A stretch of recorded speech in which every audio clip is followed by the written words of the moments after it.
کیونکہ ہمارے علم میں بعض ایسی خواتین موجود ہیں کہ جو خواتین مسائل سناتی ہیں، ٹی وی پر آتی ہیں اور ان کی آواز کو نامحرم مرد سنتے ہیں، جو بالکل جائز نہیں ہے۔ عورت کے لیے قرآن کریم کی تلاوت اس طرح کرنا کہ اس کو نامحرم مرد سنے جائز نہیں ہے۔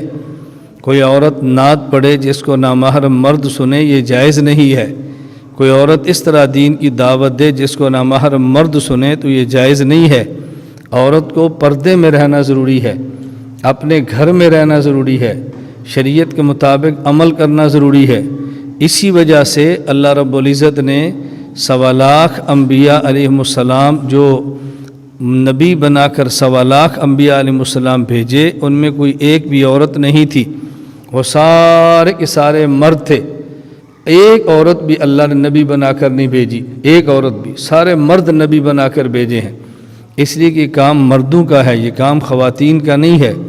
تو میں اس لیے گزارش کر رہا ہوں خواتین اس کا بے حد خیال کریں۔ ہماری بعض خواتین نیٹ کا استعمال کرتی ہیں، فیس بک کا استعمال کرتی ہیں، یوٹیوب استعمال کرتی ہیں، سوشل میڈیا سے ریلیٹڈ اور منسلک ہیں۔ ان سے غلطی ہوتی ہے کہ وہ ہر قسم کی عورت کو، ہر قسم کے مرد کو سن لیتی ہیں، یہ ٹھیک نہیں ہے۔ ہر آدمی کو نہیں سننا چاہیے۔ حضرت ابن سیرین رحمۃ اللہ علیہ 500 صحابہ کرام کے شاگرد ہیں اور بہت بڑے تابعی ہیں، اور امام المعبرین ہیں، خوابوں کی تعبیر کے امام تھے۔ حضرت نے ایک مرتبہ خواب کی بات فرمائی، خواب کی تعبیر، اور فرمایا اس بات کو یاد رکھو، ان ھذا الامر دین، یہ دین ہے، خواب کی تعبیر۔ فانظروا عمن تاخذون دینکم، اور یہ دیکھا کرو کہ تم اپنا دین کس سے لیتے ہو۔ کیا مطلب؟ خواب کی تعبیر بھی عام آدمی سے پوچھنا جائز نہیں ہے۔ تو بتاؤ علم شریعت عام آدمی سے حاصل کرنا وہ کیسے جائز ہوگا؟ اس بات کا خیال کرنا بے حد ضروری ہے۔ پھر مسائل غلط قسم کے شروع ہو جاتے ہیں۔ نمبر 1، علم حاصل کرو ایسی خواتین سے جو مستند علماء کی زیر سرپرستی دین کا کام کرتی ہوں۔ ہمارے یہاں پاکستان کا وفاق المدارس العربیہ پاکستان ادارہ ہے، ایسے ادارے کے ساتھ ملحق ہوں۔ ہر جگہ جو لوگ چھوٹی چھوٹی جگہیں کھول کے بیٹھ جاتے ہیں اس سے بچنا چاہیے۔ نمبر 1، خواتین علم حاصل کریں، قرآن کریم پڑھیں، حدیث پاک پڑھیں، فقہ مبارک پڑھیں، اور اس کے ساتھ اپنی تاریخ کو سیکھیں کہ ہمارے پیغمبر پاک کی ازواج کتنی تھیں، ہمارے پیغمبر پاک کی بیٹیاں کتنی تھیں، ہمارے پیغمبر پاک کے داماد کون تھے، خلفائے راشدین کون تھے، عشرہ مبشرہ کون تھے، فلاں صحابہ کون تھے، دین کا کام کنہوں نے کیا ہے۔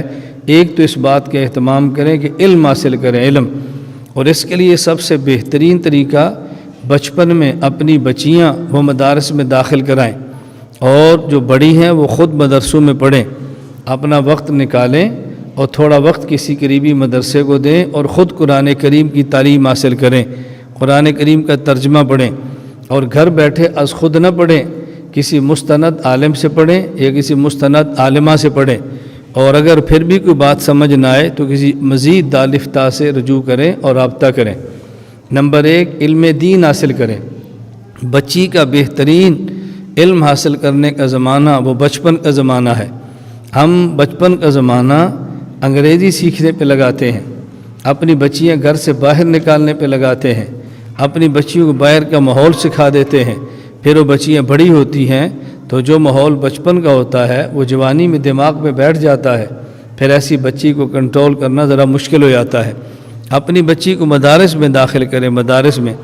ہم نے بھی یہاں، آپ نے اعلان سن لیا ہوگا کہ بچیوں کے لیے ترتیب بنائی ہے کہ ہم 7 سال کی بچی لیں گے، ناظرہ قرآن کریم پڑھائیں گے، ذہن اچھا ہوگا تو اس کو حفظ کرائیں گے، ساتھ اس کو پھر مڈل بھی کرائیں گے، پھر اس کے بعد 3 سال کا کورس ہے، فاضلہ کورس بھی کرائیں گے، اور 9ویں اور 10ویں جماعت اس کو میٹرک بھی کرائیں گے۔ لیکن مدرسے میں رکھ کے، پردے کے ماحول میں، خواتین کے ساتھ بیٹھ کے، معلمات اور استانیوں سے بیٹھ کے پڑھیں گی۔ اتنی بڑی نعمت اللہ نے عطا فرمائی ہے، بطور خاص ہمارے علاقے کی خواتین کو اس کی قدر کرنی چاہیے۔ اور باہر سے ایسی بچیاں آئیں تو یہاں بورڈنگ کی سہولت بھی ہے، رہائش کی سہولت بھی ہے، تو بچیوں کی تربیت کا اہتمام بھی کیا جاتا ہے۔ خیر، ایک بات تو میں عرض کر رہا تھا کہ علم حاصل کریں، علم حاصل کریں۔ سب سے بہترین اور آسان طریقہ یہ ہے اور اگر میڈیا کے ساتھ منسلک ہوں تو عام آدمی کے بیانات نہ سنیں۔ ہر بندے کو مذہبی سکالر بننے کی ضرورت نہیں ہے۔ جہاں ہمارے ہاں خواتین کی واٹس ایپ سروس بھی موجود ہے اور خواتین واٹس ایپ سروس کو خاتون ہی چلاتی ہیں، اس کا کسی مرد کے ساتھ کوئی تعلق نہیں ہوتا۔ وہاں جب بھی مسئلہ پوچھیں گی تو خاتون ہی آپ کو بتائیں گی، مرد کا اس نمبر کے ساتھ کوئی تعلق نہیں۔